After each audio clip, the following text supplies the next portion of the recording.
donations link, that was and nuts. that'll take you over there. Zappos is going to match donations up to $1 million. There was no, wait, there was no pair out there. Yeah, you had 9 full kings. No, I'm talking about anything better than that. No, he's saying you had the nuts. You had the nuts. You had the nuts. The ace high flush. There was no. That was the stone. In fact, you had the stone cold nuts. Nizzle. Stone cold nuts. Okay.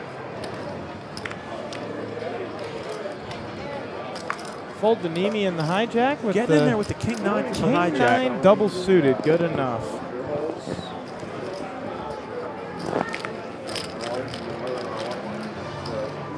A classic Neeme Brad Owen pot here. Neeme mixing it up a little bit. Flops top pair. She just does it. Like, she makes Much better than that with she your made king that 9 off. screen, But she made up a bunch of the Vegas strong stickers that go on your window. 60-6-0.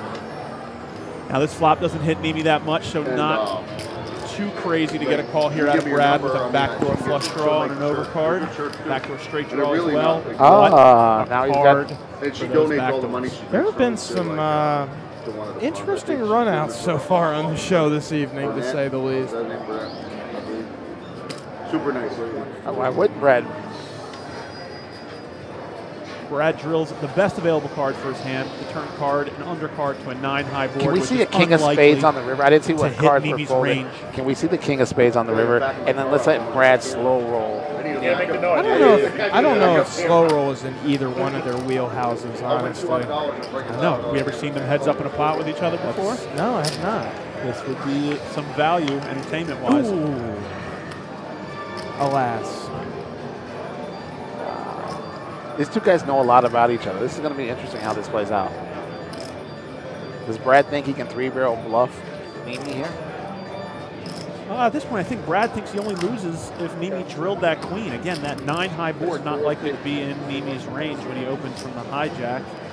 So I disagree with. I think when people open from the hijack, their range is so wide that there's no reason why a hand like a 9-10, Jack-9, 9-8 suited can't be there. He can have a 9. He certainly can have a 9, 10-9 suited, hands like that, but it's unlikely. Or even, what about a hand like ace trade?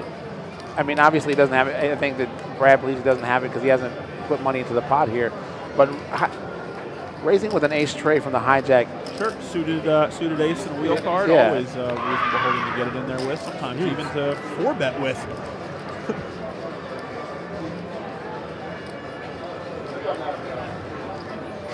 Interesting line for Brad here.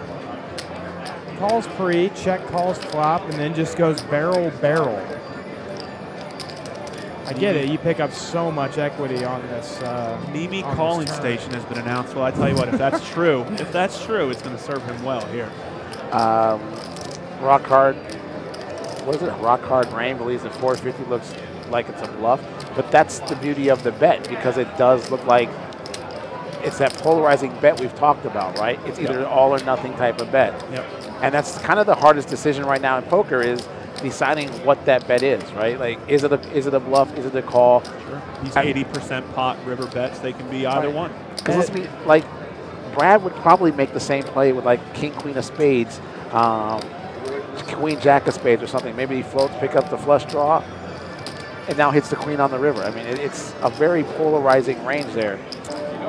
Here's the other question. At some point, I think Neeme's going to talk himself into a call here because I don't necessarily agree that King Queen would bet out here. I think King Queen wants to check and call because they have so much showdown value here, and I think Neeme knows that. So a bet suggests that Brad's got some flop sets. Well, then maybe some turn straights. Well, that's the other thing. Is like, is ace 3 out of Brad's range here? And it's no. That's what Neeme's asking. And he let it go. And the line that Brad takes absolutely does look like it could be a flop. We will talk to them after the show about the upset. We will talk to them after the show about the Brad's great bluff here on Neeme. No, just the fact that hand might show up in both your vlogs. In these things, I think they vlogged their drinking after. Yeah, that's true. That's true. Last time they were drinking before, during, and after. I don't know why they limited the drinking to. That's true. Usually like 5 minutes later. I saw one. By the way, I do need to tell you, Andrew, you did put in your vlog a hand that I was in. We'll talk about it. There's a hand. Yeah. there's a hand where you never knew what. At some point, that spot with Andrew, is he mentally flipping a coin? Is there additional information that he's really mulling over? Good grief, that 10-cent slot machine behind the poker is getting a lot of action there. I really think, honestly, that they're engaged in a leveling war there. Yeah. I think they know each other well. I think Neeme knows a couple things. He knows that Brad is not likely to lead with king queens there, which means he's repping hands that are stronger than that, like the sets and turn straights that we were talking about. And I think Neeme also knows that Brad knows that perhaps Neeme likes to call a little bit too much, maybe sometimes. And so if that's the case, here we go. Ron's